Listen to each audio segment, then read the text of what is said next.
residente doon, kung ano, saan. Namomonitor namin noon yung mga 4 to 4:30, nagkakaroon ng parang negotiation din si Atty. Doyon. Kasabay nun sir na may mga General Torre. kumakalat ng Hindi pa natatapos yung ano nila doon, pumasok na doon sa doon. Naririnig na namin kasi may dalawang radio communication na nakapasok na sila doon.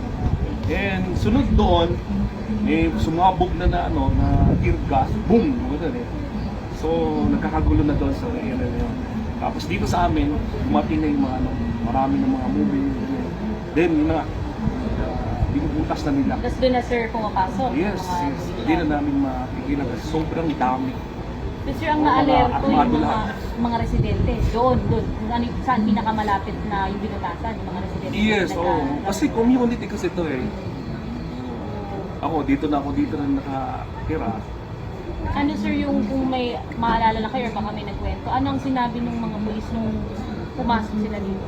Ano bang situation kaya? Wala, bigla na lang talaga silang bigla na silang pagbabaril sa mga lugar na although nagsasabi ko sa kanila, sabi ko nandun sa front ang namin, mga lawyers namin, doon kayo pumunta, illegal yung ginagawa nyo, harassment yung ginagawa nyo. Actually, kumamit yung ako ng megaphone.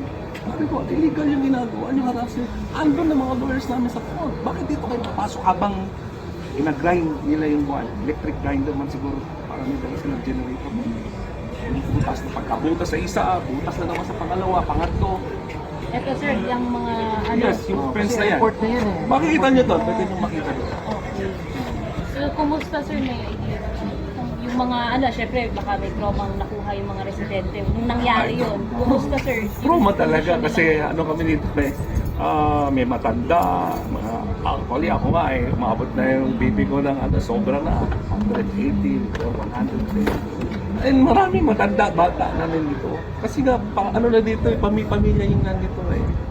So, mula pa nung June 10, traumatized ng mga tao dito.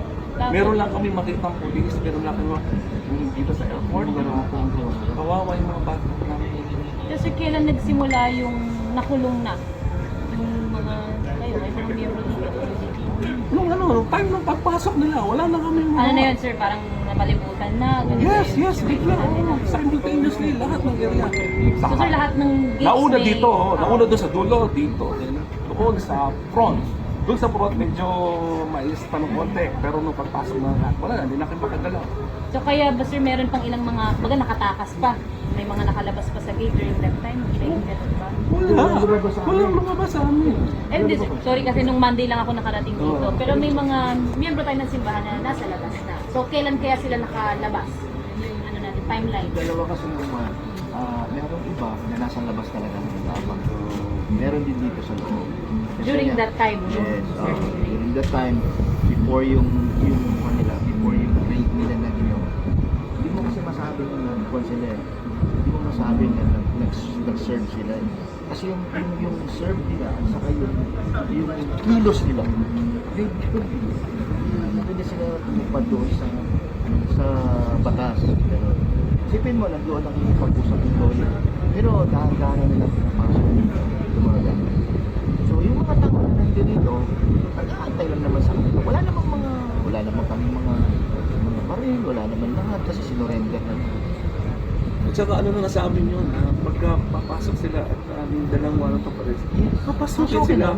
Ang lang namin doon is, makuhanan sila, kung masamahan sila, makita namin kung ano, kasi alam naman natin, may mga issue din naman sa mga pulis na tatanim ng ebidensya. So yun yung binabantayan namin na hindi kami mataniman. Yun ang actually, merong mga panahon na binibidyohan sila. Yung dalawang kasama dito na mekaniko ng aircraft, namin sa chopper. ginapos sila. Dito. Yun ang Ginapos niya. So talagang